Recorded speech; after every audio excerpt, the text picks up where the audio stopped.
All right. Well, we can get another governance workshop going today. Not too big of an agenda. I mostly wanted to focus on the conversations that had been happening around tokamak, as well as our CVX bribe usage as well. So, um, if folks have other items or drafts or things that they want to talk about, we can hop into that. But I just quickly wanted to kind of kick off the conversation on the tokamak situation, and just kind of see if there was more information or anything that we wanted to discuss around it. So, if you haven't seen, the Core 3 vote is live. We started off and actually got a good number of votes. I think we have 190,000 votes for us right now, which, is good. But the top 7, which I can grab, let's see here. I'll grab the link for it right now. Core 3 votes live. I'm going to drop this in voice channel. So if you see the top vote getter, which is BitDAO, has 7.5 million votes. Luna with 3.39, Butterfly has 2.5, Rune 1.2, and Stargate with 1.1. So we're pretty much 10x lower than what we'd probably need to be in the top 5. If things hold consistent. I'm not as familiar with the kind of voting patterns, it says, as I am with CVX voting. At least, I've done enough of those rounds to know like when people vote, when people bribe, and things happen. Because this is only their third one. It makes it a lot harder. So that being said, I'm not really sure. If you look at bribe history there, it would look like it'd cost us anywhere from $250,000 to, maybe even up to $2 million to bribe our way into the top 5. And I don't personally think that we have any access to kind of non-governance overseen funds to make that work. But I'll kind of pause there and see what other people think about, the value of getting this core reactor, and how we would go about trying to secure one.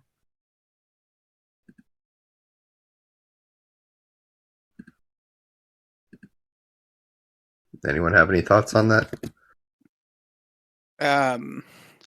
It just in general, it feels like rushed, and I know, like, even if we allocate or find the money from the treasury to buy these votes, it's still not a guarantee, and it runs a risk of just not being worth it, and we just basically spent however many millions of dollars, and we get outbid at the end of the day. I don't know. It just feels really, really rushed. Yeah, that's my biggest concern, is that, like, no matter how much research we plan for it, there's a chance that somebody, all 5 of the top 5 folks have deeper pockets, liquid and ready to go to beat us at the last moment. And that becomes an expensive gamble, no matter how you spin it. Even on the flip side of, does ROI on the liquidity we provide even match what we'd have to pay just to get into this program? And I am not smart enough at liquidity to know that. But, if it cost us $1 million, maybe it's smarter for us to use 500K of Rook and 500K of ETH and put our own liquidity on chain and earn the fees directly for ourselves. Whether it's that or partnering with Bancor with the $1 million worth of stuff, where so whatever that might be. you're right. I think this is a little bit rushed, and it continues this conversation of, the research that needs to happen that goes into, how we deploy liquidity, when and where we deploy liquidity.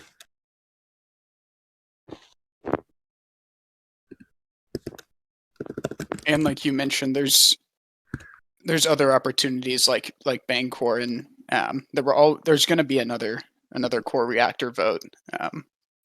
So obviously liquidity can be improved for Rook.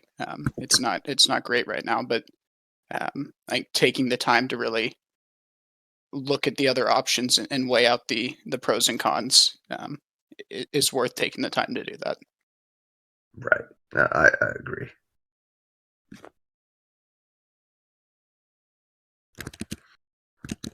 Does anyone else have some thoughts on this?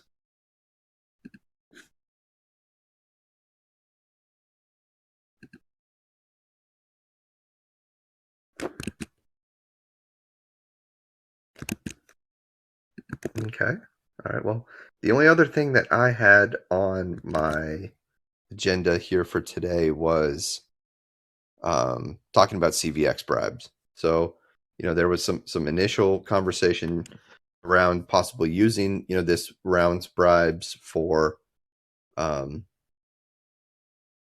for possibly, bribing the tokamak, or kind of stocking up a little bit, and if we were going to continue our Rook buyback with it, or if we were going to flip it to one of the coins that you can bribe, whether it's USDC or ETH or whatever. But it kind of just lends to a bigger conversation around the long term CVX usage, or bribe usage. So I'm happy to kind of see if anyone's got some new thoughts on a long-term solution there, or new ideas that they want us to investigate. I kind of wanted to just open floor it a little bit.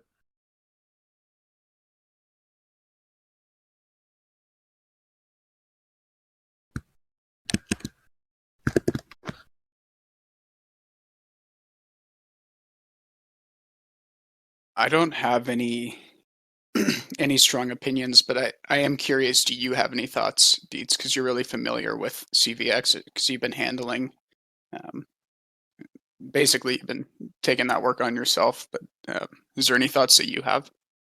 Yeah. So, the status quo of what we've been doing has been acceptable to me. I wouldn't say that it's been fantastic. Buying $150,000 worth of Rook every 2 weeks. That, if that's really moving the needle for us, then we have other problems to address. So, my thoughts are, is like, okay, that's been fine. We're accumulating Rook for the treasury, where that can have later determinations on how we use it. Um, what could be looked at is other strategies. Are there other assets that we need to acquire, for the treasury, that will have, intended impacts that we're looking for, whether that's, say, acquiring more USDC for certain purposes, or acquiring more wrapped ether, or just about anything else. Is our strategy, should we be trying to hold on to 150K worth of a few coins every 2 weeks and build up weird little hedge positions? um I I don't have the right answer for that. um as people have talked about, I think there is that proposal out there currently about kind of implementing a long-term use of bribes for staking boosting. I think that's an interesting thing to look at. Um, what I would probably say to that, and as kind of what was said yesterday, was, you know, what happens not just with our organic kind of tokenomics, but also with buying back Rook, is, it all depends on Rook price. Rook down here is great to be buying up and stacking up with these bribes. We're getting, what I would consider very good, amounts of just Rook units every 2 weeks. But Rook doubles in price, which then affects APRs and how much Rook gets used for different programs. Like all of those numbers shift and change. And if really the outcome of this kind of staking boosting extension or whatever we want to call it is if it's a marketing play, if that's really the key thing, the key driver of it, and kind of community impact, I just would want to make sure that it's actually getting the outcomes of what we're trying to get from it, whatever that is, more people buying Rook and then staking it. Can we see that that's happened in even just the last 2 weeks? So this was some feedback I provided directly to Al Cappuccino and some DMs, which was, like, hey, like I'd love to see, some proof that this is the right thing. Out of every, there's 240,000 Rook that's staked right now, like, which is fantastic. How many of those are just long-term holders? And how many of those, what percentage of that was people that bought in the last 2 weeks and then decided to stake it immediately? And how many of them are still holding? So, just turnover and impact of these programs, I want to see some proof that they work. So that's kind of where my thoughts are on this.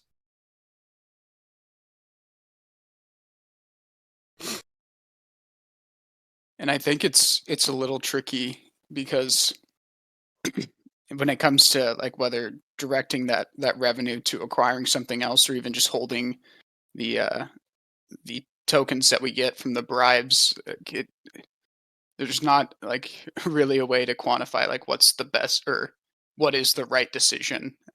In hindsight, we'll be able to say, oh, well, that was the right decision, but it's just making the best decision we can with the information we have right now. Right. So one thing I want to say is, I think we just need to really highlight that in the end, like this conversation around what we do with CVX really just comes down to, how we view staking. I think that's what we've already kind of segued into. And, maybe I know this is kind of a small group, but I just posted a poll. Would love to kind of see the responses, basically saying, would you sell your Rook if APR dropped below, different ranges? So please make your opinion known there. I'm curious because I think being data driven around does staking really have a true marketing impact, and does it have a true marketing impact to the type of community we want? I think that's really up for debate. So maybe I would be curious to see what people say here, and maybe we can try to do this in a grander way. And if anybody has any other ideas about how to get this poll out to a larger group, maybe through Town Hall, maybe through Treasury Tuesdays, we can do multiple things. But if anybody else has any ideas, I think that would be a helpful exercise to do. Matt, I love the poll. That's great. Would it be appropriate to do that poll like in the updates or something and tag everyone just to get some more feedback from people that don't make it to the events? Good idea. I can go ahead and do that now. Well, actually, maybe a good question. Maybe we can use this group as the right way. Is this a loaded question? Is this the right way to phrase it? Would you guys, post this differently?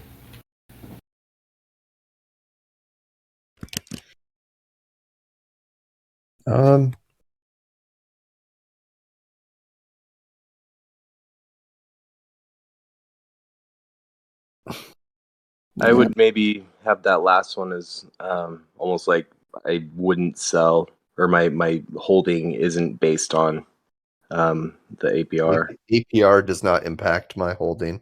Okay. Yeah. Got it. Okay. I could do that. And just a thought on the bribes as well is one thing that I've been thinking about for a while is like when we're trying to decide how much of our treasury we want to use for these partnerships and investments and stuff, it's like, let's use a percentage of the treasury, but the more investments that we do, it's almost like though the value of our investments have to go down in order for there to be additional investments, because as they go up versus the rest of the treasury, the percentage that we have in investments goes up. And then either we have to figure out a way to sell off our investments and make decisions on that, or we start to do fewer investments. But if we could have a portion of our investments and CVX bribes, 50% of it goes into is considered like reinvestable into other opportunities. And that way, it's we don't even have to sell off any other assets. We don't have to be under a certain threshold, and we'd still have new capital coming in to finance other investments. And I think that would be, at least in my opinion, a lot better use of those bribes. Having that liquidity for other investments and opportunities rather than just buying Rook with it.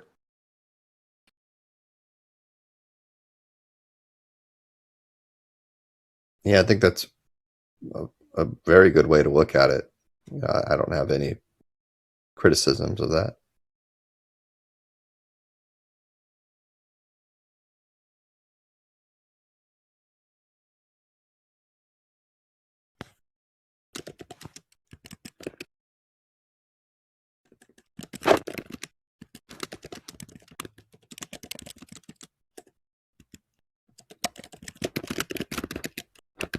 Just taking some notes here.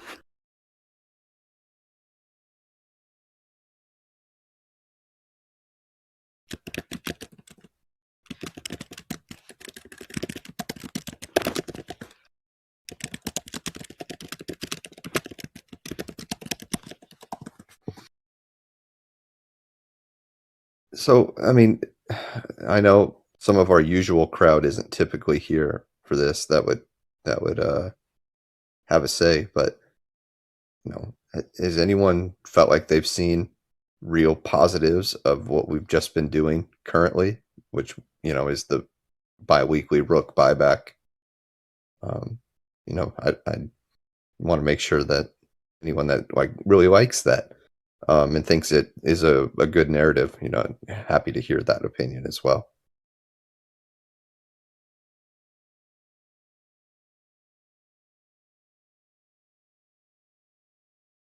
I think it's been good that our treasury has been increasing our Rook holdings, because it used to be, like majority, other assets, and we didn't hold too much of our native asset in our treasury, excluding the strategic reserves.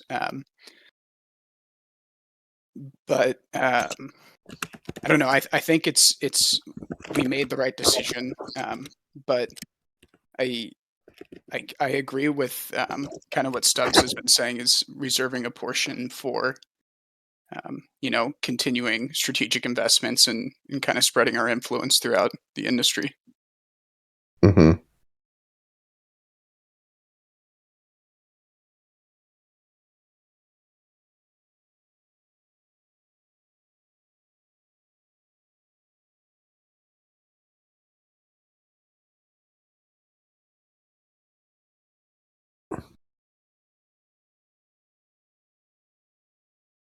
All right. Well, as I said, I kind of had a short agenda for this today. So if anyone's got some specific stuff that they'd like to bring up, talk about, potential, um, potential KIPs that they want to potentially write, talk about the drafts that are currently written right now, kind of leaving it open. If there was anything that wasn't wrapped up from Treasury Tuesday yesterday, just kind of leaving the floor open here.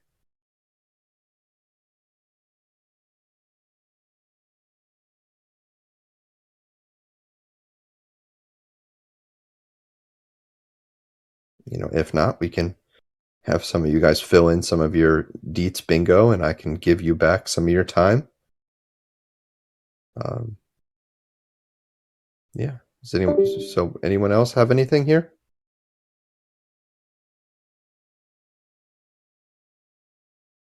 All right. Well, we can call this a pretty short workshop today. So just some little bit of housekeeping. We have the AMA with Bancor tomorrow. Glenn's going to come and talk about their moved up launch. So good for them on kind of feeling ready to go for that, and that'll be on the 11th. But the call is tomorrow at 3 p.m. Eastern time. So if you got questions about any part of their launch, or staking Rook over with them and how that's impacted if you already do that, or kind of what's planned for the future now that V3 will be coming out and what kind of capabilities are there, Glenn will be here to talk about anything. So I'm really excited. This is something they've been working on for a long time. So really happy for them and their team, and as one of our longest partners, I'm happy to support them. And then, of course, we'll have town hall on Friday. So I guess we can go on ahead and close out. And thanks everybody for joining, and we'll talk soon. Thanks, Deets. You're the man, Deets. Yeah, thanks. Gone. That's embarrassing. You guys. Thanks, everybody.